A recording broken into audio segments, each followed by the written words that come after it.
Bon, je commence par une redite. On l'a évoqué ce matin, mais c'est un peu mon leitmotiv, donc je me permets de le répéter rapidement. En quelques millénaires, on a donc éradiqué les 2 tiers des arbres. En quelques décennies, on a éradiqué les 2 tiers des poissons et des mammifères. En quelques années, on a éradiqué les 2 tiers des insectes. La majeure partie des points dits de non-retour a déjà été atteinte. Et sur les 9 limites planétaires identifiées il y a une quinzaine d'années, 6, presque 7, ont d'ores et déjà été franchies. Les espèces disparaissent aujourd'hui à un rythme 1000 à 10 000 fois plus élevé que la normale. La pollution tue vraisemblablement plusieurs centaines de milliers de personnes par an en Europe. Seul 1/5 des terres émergées ne sont pas drastiquement artificialisées.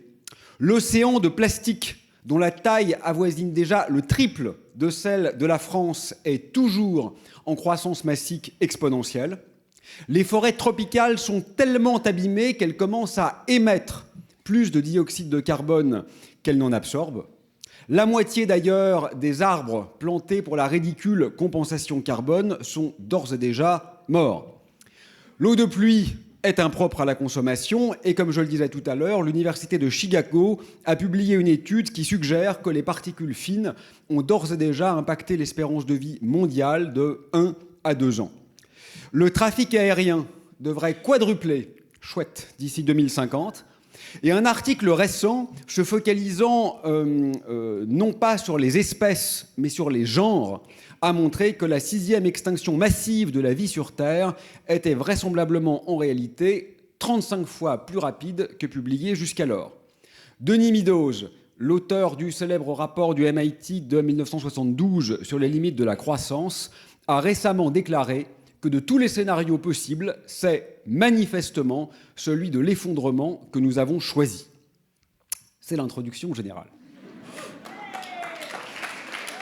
Toujours aussi divertissant et inspirant, n'est-ce pas ? Alors maintenant, j'en viens au numérique, parce que le thème là, de cet exposé, c'est de se centrer un peu sur l'intelligence artificielle en particulier et le numérique en général. Alors, les petits bienfaits du numérique, on les connaît. On les connaît trop bien, ils sont surmédiatisés et surplébiscités. Je vais donc faire à dessein un portrait à charge, volontairement à charge, mais je crois que c'est absolument nécessaire et je veux absolument que nous tentions de sortir du « il y a du bon et du mauvais ». Non, non, c'est mauvais. Parce que le bon et le mauvais, il y en a partout, même dans les dictatures. Je n'ai pas de statistiques, mais je suis à peu près certain qu'il y a moins d'agressions dans les dictatures. Donc il y a du bon. Mais globalement, c'est mauvais. Et je suis absolument persuadé que c'est le point de vue qu'il faut aujourd'hui défendre sur ce cancer numérique qui nous envahit. 4 points. Premièrement, nocivité matérielle directe. Pollution. Vous savez que dans un smartphone, il y a 50 métaux distincts, majoritairement non renouvelables, et je pense en particulier au mercure, à l'arsenic et au cyanure, extraits généralement dans des conditions épouvantables. Vous savez que la technologie engendre des effets rebonds quasi systématiques, c'est-à-dire que la hausse d'usage surcompense toujours la hausse d'efficacité, autrement dit, même quand on gagne, on perd. C'est un théorème. La dématérialisation est illusoire. N'utilisez plus jamais ce mot, c'est un mensonge éhonté. Une étude scientifique récente dans 60 domaines différents qui ont fait leur transition numérique a montré que dans tous les domaines, les 60 étudiés, la hausse de consommation matérielle a augmenté par le passage au numérique. Le numérique, c'est matériel. C'est matériel. Les data centers, c'est très lourd, c'est très gros, c'est très volumineux. Ce n'est pas du tout dématérialisé. C'est faux, c'est un mensonge. Aujourd'hui, la consommation augmente de 9% par an dans le canal numérique, alors qu'il faudrait être à moins 5% par an pour tenir les accords de Paris. Les émissions de CO2 sont considérables, l'utilisation pour les armes est avérée, et quand on voit les résultats dans les massacres récents, c'est pas exactement une réussite. Un seul entraînement de GPT équivaut à 3 jours de consommation d'une ville entière. La conclusion à laquelle parviennent toutes les études est claire et sans appel. Les intelligences artificielles ruinent les maigres efforts environnementaux qui avaient été entrepris. Des processeurs ultra énergivores aux gigantesques serveurs et aux data centers qui explosent littéralement, en passant par la surconsommation d'eau et la mise en place de climatisation pour refroidir les machines, c'est une véritable dystopie. L'optimisation du rendement est extraordinairement inférieure à l'augmentation des dommages. Absolument tout ce qu'il ne fallait pas faire est là. C'est un cas d'école, échec et mat. Mais ce n'est que le premier point. Deuxième point, nocivité matérielle indirecte. Donc impact écologique délétère sur les territoires qui sont déjà globalement fragilisés. Génération de vulnérabilité immense. Aujourd'hui, tout dépend du numérique et on sait que le numérique dépend de métaux qui vont manquer. Et on en arrive à un point où aujourd'hui, boire et manger dépend du numérique. Là c'est pas ce que je vous dis là, c'est pas une lubie d'écolo, bobo, décroissantistes. Hein. C'est très concret. Vous savez que l'autonomie alimentaire de Paris, c'est 2 jours. Hein. Donc si on n'alimente plus Paris, au bout de 2 jours, on est en disette. Et au bout d'une semaine, on est en famine. Il se trouve que les camions, aujourd'hui, ne peuvent plus rouler sans numérique. On ne sait plus nourrir Paris sans numérique. Ce qui est complètement inepte parce qu'on n'a pas réellement besoin de numérique. Mais si on a des éruptions solaires qui détruisent les puces, aujourd'hui, on ne peut plus manger. C'est pas très grave si on n'a plus de téléphone portable. Si on n'a plus rien à boire et à manger, c'est un petit peu plus embêtant. Nous sommes très inconséquents par rapport à la perte de résilience qui est associée à la généralisation du numérique. Sans compter l'artificialisation des territoires, par exemple la ghettoisation de la ville-usine de nickel de Norilsk en Russie, la dissémination des pollutions par les décharges qui sont encore bien pires que les mines d'extraction, les intoxications corrélatives, les eaux sont chargées en métaux lourds, relâchées directement et généralement sans filtration dans les nappes phréatiques.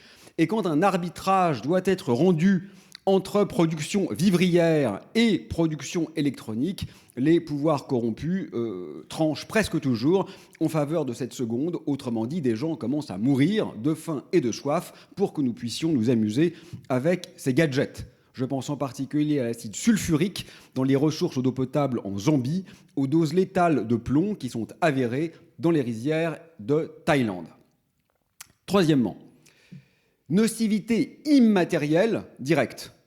Vous le savez aussi bien que moi, addiction, précarisation, existence de travailleurs du clic qui sont sous-payés, donc essentiellement dans les pays pauvres bien sûr, et confrontés à des contenus d'une extrême violence. Hein, les IA ne savent pas ce qui est bien et ce qui est mal. Donc il faut qu'il y ait des vrais gens qui regardent toute la journée des contenus pédopornographiques et des chatons en train de se faire torturer vifs pour apprendre aux IA que c'est mal. Il faut que des gens le fassent, ça. Donc c'est des vraies personnes qui sont confrontées à ça. Donc colonialisme sous-jacent, lui-même associé à une prédation des ressources.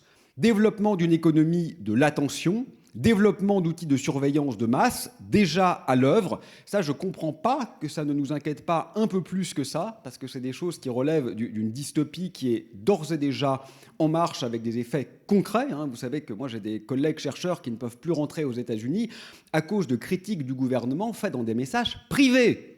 Pas sur YouTube. Moi, vu ce que j'ai dit sur Trump sur YouTube, je sais que je suis foutu. Mais là, je parle de messages privés. Et c'est quand même un peu bizarre que ça ne nous ennuie pas et que ça ne nous inquiète pas outre mesure. Bien, déploiement des fake news, soutien implicite à toute une chaîne d'asservissement. Vous savez que si des milliers de femmes n'étaient pas violées chaque mois au Congo, eh bien nous n'aurions pas le cobalt quasi gratuit qui sont dans ces objets-là, et ils seraient donc essentiellement inaccessibles.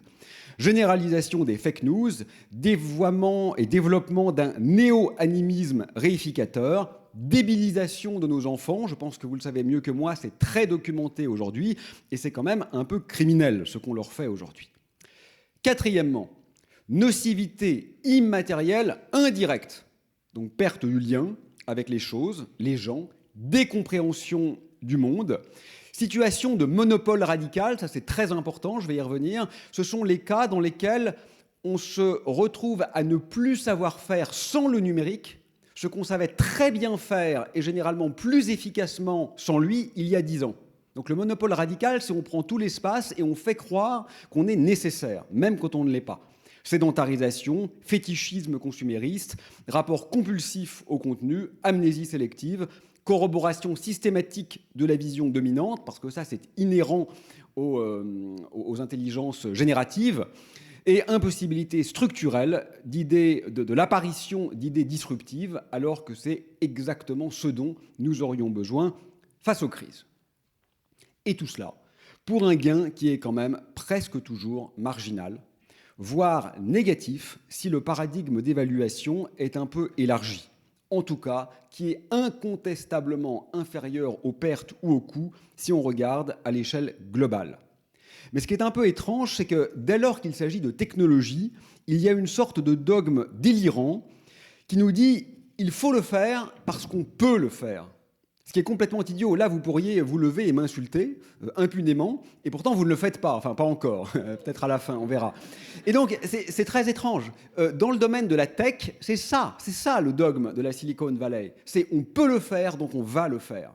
Ce qui, heureusement, n'est appliqué dans aucun autre secteur de l'intelligence, non pas artificielle, mais réelle, humaine.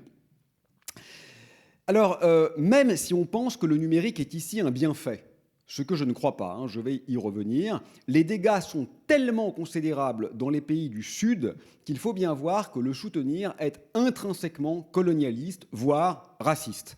Remarquez, considérer que la vie des uns ne vaut pas celle des autres, c'est très dans l'air du temps. Alors je crois que c'est être libre, n'est-ce pas? C'est presque la définition philosophique. Et la liberté, ce n'est pas seulement, peut-être même pas principalement, le fait d'échapper à la prison et à la dictature. C'est aussi, sans quoi il ne s'agit que d'un leurre, le foisonnement incessant des alternatives, le désenclavement de l'inertie. Et je crois que le numérique relève intrinsèquement d'une atrophie radicale de cette prémisse vitale à la liberté. Pour le dire autrement, à quoi bon être libre si nous n'avons plus le choix qu'entre des propositions essentiellement équivalentes et inintéressantes? Avec le numérique, nous améliorons l'efficacité. C'est vrai. Mais pour aller où? La pensée technocrate ne voit pas que nous peaufinons la capacité d'une automobile à foncer dans un mur. Nous devenons assez littéralement, je crois, les instruments d'un mécanisme qui ne parvient plus à penser l'aporie de son propre dessein. Et ce n'est pas seulement qu'il est téléologiquement, c'est-à-dire du point de vue de la finalité, nul, c'est aussi qu'il est quotidiennement pauvre, qui ne nous rend pas heureux, pas éveillés, pas amoureux, pas émerveillés. Et bien souvent, qu'il est très inefficace. Je pense que ça relève d'une sorte d'ensorcellement. Qui peut nier qu'acheter un billet de train aujourd'hui est juste 1000 fois pire qu'il y a 20 ans? Tout le monde le sait, tout le monde le voit, mais on s'est auto-persuadé dans une sorte de pensée magique que c'est inévitable, qu'on doit faire comme ça, que ces logiciels débiles et algorithmes prédateurs, que les applications incompréhensibles et les tarifications générées par IA sont l'ordre propre du réel, comme si ce qui échappait à ça cessait d'exister. Certains parlent aujourd'hui de technologie zombie. Je parlerai plutôt de technologie vampire. Elles nous rendent exsangues. Si vous avez besoin aujourd'hui, en tant que patient, d'un mi-temps thérapeutique, et je parle d'expérience, ce qui terrifie, ce n'est pas d'avoir l'aval du médecin ou de l'administration, c'est de trouver la méthode pour faire la démarche en ligne. C'est ça qui est le plus dur, le plus chronophage et le plus anxiogène. On n'y arrive pas, plus personne n'y arrive. Ce qui terrifie un pharmacien aujourd'hui, ce n'est pas de vous conseiller un bon médicament, c'est de réussir à faire fonctionner son logiciel. C'est quand même problématique. Et c'est à peine exagéré de considérer qu'aujourd'hui, nous devenons les esclaves de nos machines. Combien de fois par jour, sérieusement, là je parle vraiment littéralement, renonçons-nous à un geste ou le modifions-nous radicalement de façon qu'il entre dans les possibles de l'application ou du logiciel? Tout le temps. En fait, on ne s'en rend même plus compte parce qu'on a intégré ça comme quelque chose de normal et d'acceptable. En fait, ça ne l'est pas. Je crois que ça nous pourrit. Il ne faut pas améliorer ces choses. Je pense qu'il faut les démanteler. Chaque nouvelle génération numérique empire la précédente. Et c'est d'ailleurs la conclusion à laquelle sont arrivés plusieurs grands chercheurs en intelligence artificielle lorsqu'ils tentaient de rendre leur démarche compatible avec un futur vivable sur cette planète. Je pense qu'il ne faut pas gérer les métastases numériques. Dans la plupart des cas, on n'y parvient pas, comme avec les cellules malignes.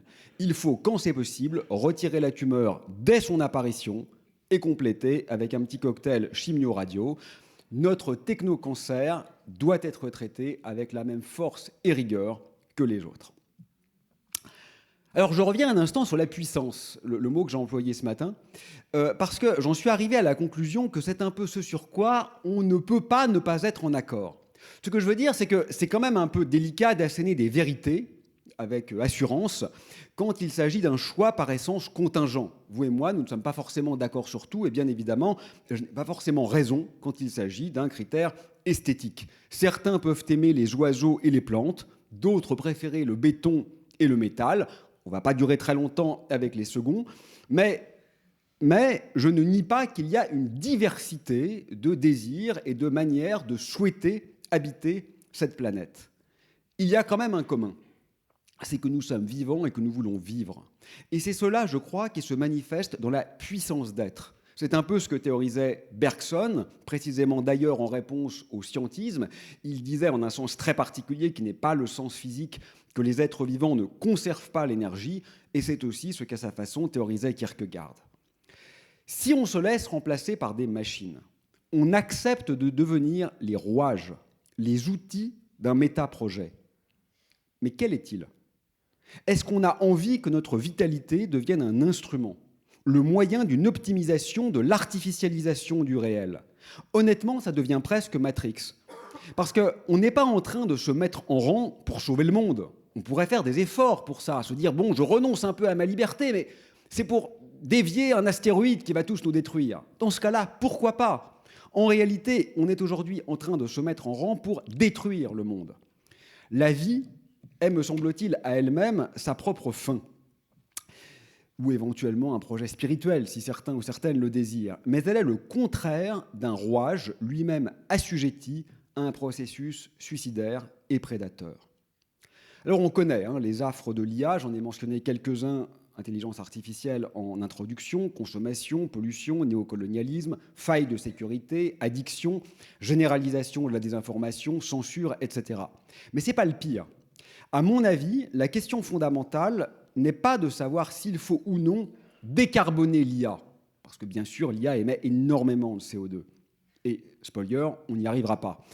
Mais la question, c'est plutôt de se dire, même si on y parvenait, ce qui est faux, est-ce que nous voudrions que des algorithmes, qui n'ont rien d'intelligent en réalité, produisent un réel prévisible, normé, calculé, sans exubérance et sans protubérance, sans bifurcation et sans imprévu, adapté à la surveillance de masse et formaté à la rentabilité?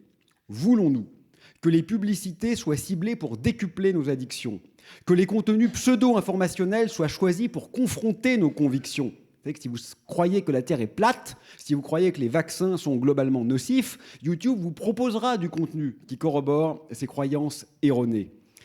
Voulons-nous donc qu'il en soit ainsi, que nos curriculums vitae, et c'est déjà le cas, sachez-le, soient lus par des machines, que la finance mondiale, qui nous gouverne dans une large mesure, soit régie par des programmes dont, de l'aveu même de leurs créateurs, plus personne ne comprend le fonctionnement ni les attentes, que nos assurances et vulnérabilités soient calculées en fonction de probabilités objectivées, que nos amis ou nos amants soient sélectionnés par des filtres normalisés. C'est déjà le cas, vos enfants vont choisir leur conjoint grâce à l'algo de YouTube ou de Facebook plutôt, ou de Snap ou de Insta, qui va choisir ceux qui apparaissent dans leur fil d'actualité et donc ceux avec lesquels ils vont engager des conversations et éventuellement flirter.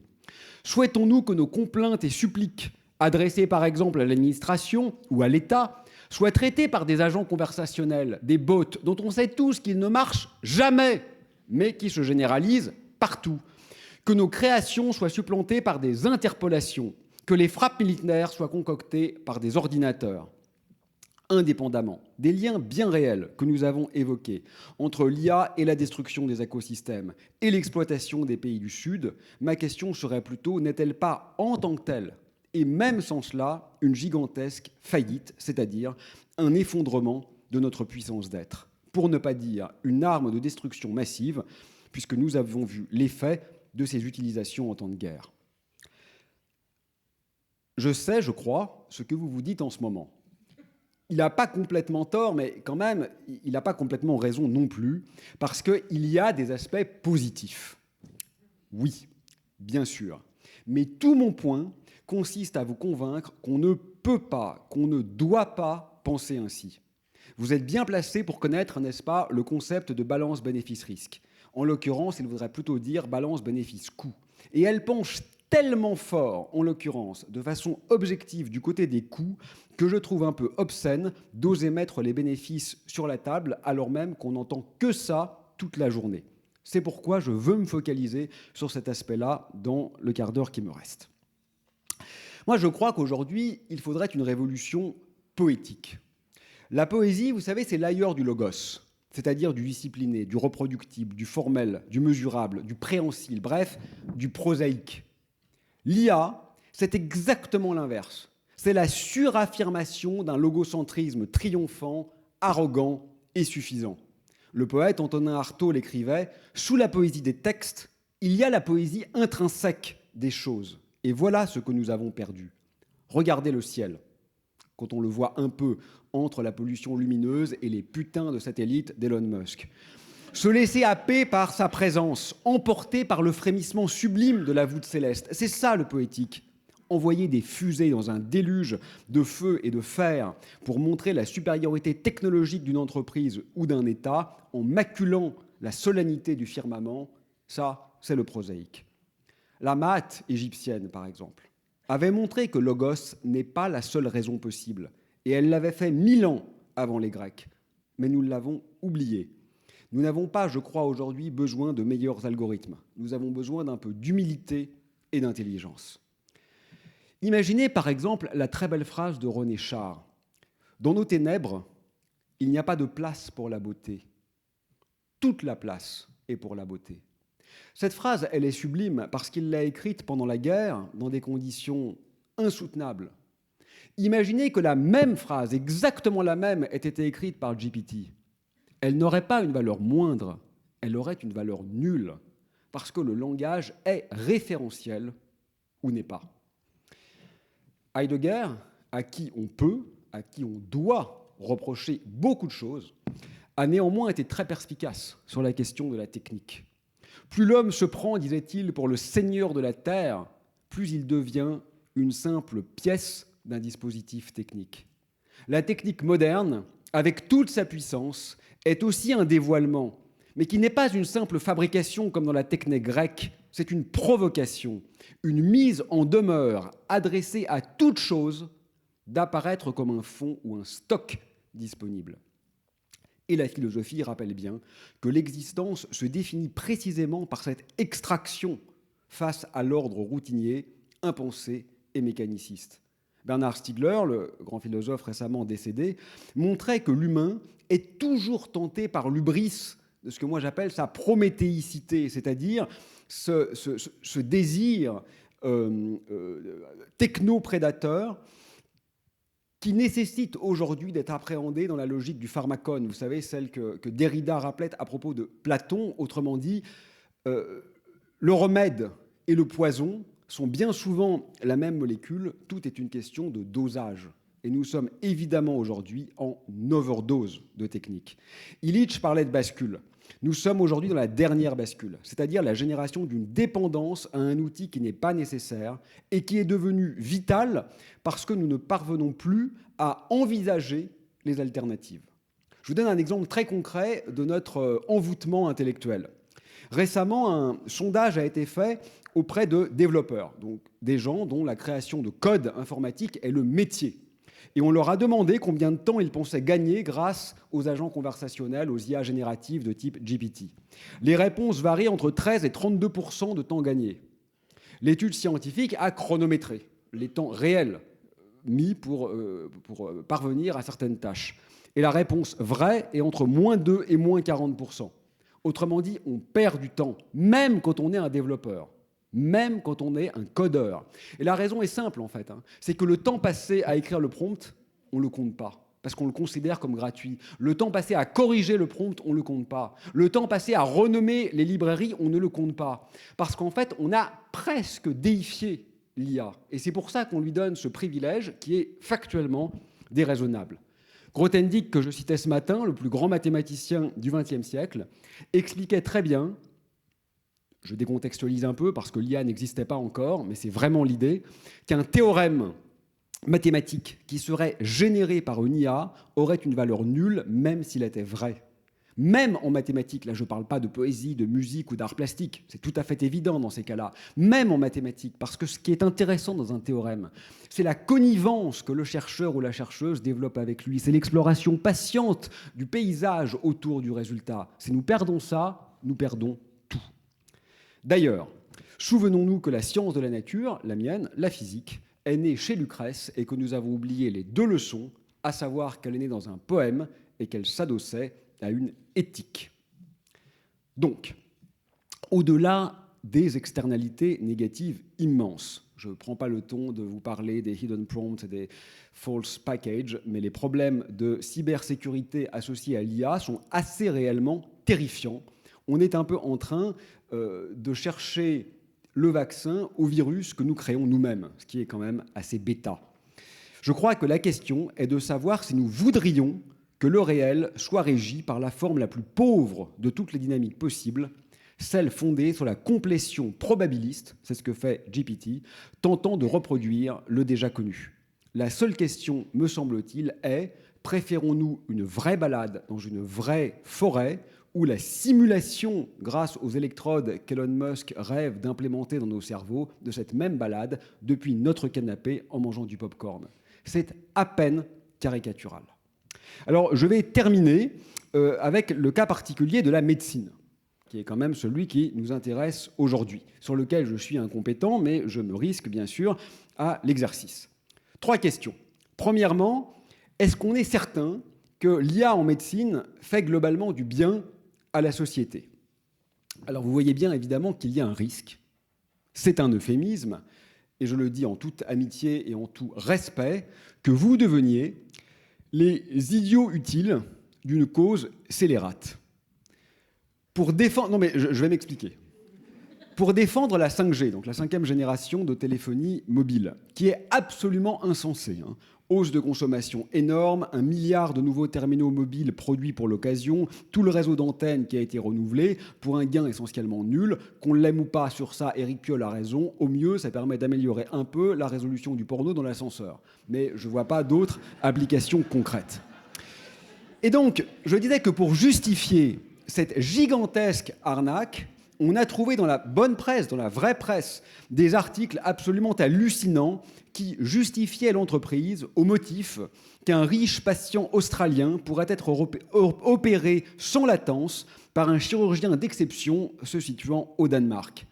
Sincèrement, ça relève quand même de l'indécence. Vous vous rendez compte? Exit la participation massive, vraiment massive, à tout ce qui effondre le monde et qui nous pousse vers l'abîme, qui éradique les conditions d'habitabilité de la planète, exit les pollutions délirantes, les extractions minières par des enfants esclaves en Afrique, exit les addictions et l'acculturation, exit la pollution monstrueuse. Un patient australien ayant les moyens de s'offrir la plus luxueuse clinique du pays aura peut-être joui d'un service un tout petit peu supérieur. Donc, il faut le faire. Peu importe la fin du monde, un chirurgien a joui de quelques microsecondes de latence en moins. Donc, il faut le faire. Cet argument, je pense que vous devriez le combattre. Ne vous laissez pas faire, refusez d'être ainsi utilisé et récupéré pour servir en tant que profession médicale à une superprédation qui est globalement indéfendable. L'argument de la médecine, c'est vraiment le point Godwin de la technodébilité, hein. Dès qu'une techno est délétère, l'objection systématique, c'est « oui, mais il faut le faire parce que c'est bon pour la médecine ». Et ça, je pense que c'est à vous de vous battre contre ça afin de ne pas être ainsi utilisé. Et je crois que la beauté et la grandeur de la médecine sont alors dévoyées pour servir de caution à une véritable économie de la mort au sens littéral. Une autre caricature, pour enfoncer le clou. On peut éradiquer toutes les forêts du monde à la recherche de molécules ayant des vertus médicinales. Forcément, on en trouvera, et forcément, il y aura un gain pour la médecine. Et 5 ans après, on sera tous morts. Donc vous voyez qu'il ne suffit pas que quelque chose soit bon pour la médecine pour que ce soit bon pour la vie sur Terre. Et vous voyez que c'est un peu, et là encore je m'excuse, je vais encore plus loin dans la caricature, mais c'est un peu comme si on disait qu'il faut autoriser les armes automatiques en vente libre ou en don libre et à tout âge. Et on mettrait en lumière que telle ou telle agression a été évitée. Parfait, en effet. Mais vous voyez bien que la balance bénéfice-risque n'a pas été évaluée et que c'est extrêmement malhonnête de ne regarder que les bénéfices, puisqu'en l'occurrence, bien évidemment, les dégâts seraient bien supérieurs. La médecine est en train d'être utilisée par les technoprédateurs comme étant la mauvaise caution de toutes les dérives. Et je pense que c'est très important que vous vous empariez de ce mensonge. L'IA aujourd'hui, c'est une machine de négation de la vie. Et je crois que nous devenons son prisonnier plus que l'inverse. Nous nous obligeons à penser et à réagir pour être en conformité avec les attentes des IA, et pas l'inverse. Récemment, un contrôleur m'a recommandé dans un train de faire écrire la réclamation par GPT parce que, m'a-t-il dit, elles sont lues par des bots à la SNCF. Et ce sont les robots qui parlent le mieux aux robots. C'est pas sérieux. C'est pas sérieux. Deuxièmement, toujours au niveau médical, est-ce qu'on est certain que ça fait du bien si on regarde un peu plus large?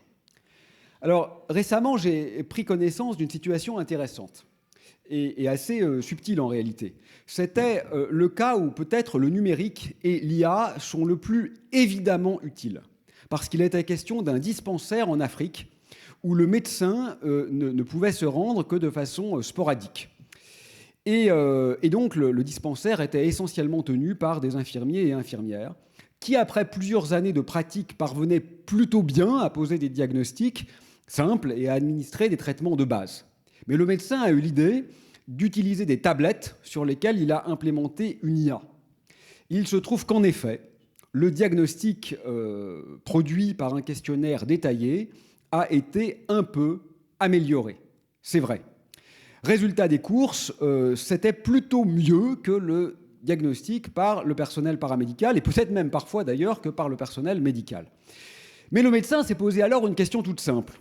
Comment les tablettes sont-elles fabriquées et comment est produite l'énergie qui les alimente? Elle, parce que c'était une jeune femme, a enquêté et sa conclusion a été sans appel. Pour améliorer un peu le diagnostic dans le dispensaire, le coût est tellement exorbitant. Il faut de fait engendrer des conditions de vie abominables, et vraiment je pèse mes mots, pour les gamins qui vivent sur les lieux d'extraction, bien pire encore sur les lieux de décharge, et c'est la conclusion à laquelle elle est arrivée. Finalement, cela conduit à engendrer beaucoup plus de morts ailleurs, loin de son regard, pour parvenir au mieux à peut-être une vie épargnée ici. Les cancers et maladies cardiovasculaires explosent littéralement sur les lieux de production du numérique, et les consommations associées participent significativement au réchauffement climatique global. Ça n'a aucun sens. Ce n'est pas sérieux de justifier une catastrophe globale par un gain local. Et là, on est dans le cas le plus favorable. Donc imaginez maintenant l'utilisation dans un hôpital parisien rempli de médecins, ou grenoblois d'ailleurs. Je crois qu'on ne peut pas se réjouir de ce qu'une tumeur a été décelée un peu plus tôt, ce qu'effectivement une IA sait faire, en ignorant tous les cas et toutes celles qui ont été engendrées par cette même IA et dont on peut aujourd'hui être à peu près factuellement certain qu'elles sont bien plus nombreuses. Le médecin, dans le cas que j'évoque, a donc décidé de renoncer aux tablettes dans son dispensaire. C'est une histoire vraie. Mais savez-vous ce qui s'est passé? La panique. La panique, parce qu'en quelques années seulement, plus personne ne savait faire quoi que ce soit sans tablette. C'est ça, la situation de monopole radical. Les infirmiers et infirmières paniquaient littéralement. Le numérique nous a fait désapprendre ce que nous savions faire parfois très bien, parfois correctement, parfois parfaitement, avant son émergence. Sans la grande image et le renouveau des valeurs, je crois sincèrement que nous n'avons aucune chance. Je donne un dernier exemple trivial, hors du médical. Imaginez une IA qui optimise la régulation thermique de votre logement. Pas de perte de confort, mais une économie d'énergie et d'argent. Là, quand même, on ne peut pas nier qu'on gagne. On gagne, puisqu'on dépense moins d'argent et on dépense moins de fuel. Donc, forcément, c'est quand même mieux. Bah, même pas. Pourquoi même pas? Parce que dans notre système de valeurs, qu'est-ce qu'on va faire avec l'argent économisé? Bon, un petit week-end à l'autre bout du monde ou un V6 pour la prochaine voiture parce que c'est quand même plus cool. Et c'est exactement ce qui se passe en pratique. Donc en fait, avec un résultat qui est souvent bien pire que les externalités de ce sur quoi nous avons économisé. Donc vous voyez que ce n'est pas un problème ingéniérique, c'est un problème axiologique. Dernier argument de ce point, qui est important pour vous, et je crois qu'il faut le répéter, on ne peut même pas dire, ce que peut-être certains d'entre vous ont en tête en ce moment, bon allez, ok, on arrête d'améliorer les bombes et les saloperies qui rendent nos enfants débiles, on veut juste la techno pour les IRM et les TDM, parce que ça quand même, c'est bien. Mauvaise nouvelle, ça marche pas. Et ça marche pas du tout. Et c'est trivial la raison. Parce qu'en effet, la seule et unique raison pour laquelle les puces qui sont utilisées dans les instruments médicaux ont un coût accessible, c'est précisément parce qu'elles sont développées pour être produites à des millions d'exemplaires dans des gadgets addictifs ou dans des bombes. La techno adore les bombes, parce que c'est usage unique, après il faut remplacer. Et donc, sérieusement, si on décidait de développer les technos juste pour les IRM, la machine ne coûterait pas 1 million, elle coûterait 1 milliard. Donc vous voyez bien que ce n'est pas économiquement tenable. Il n'y a pas d'amélioration des IRM s'il n'y a pas une économie de l'armée et une économie des gadgets derrière. Ce n'est pas possible. Il faut être un peu sérieux avec ces questions. Troisième et dernier point, j'ai presque fini. Est-ce qu'on est même certain que ça fait du bien aux patients? Alors ça, évidemment, c'est le point le plus délicat.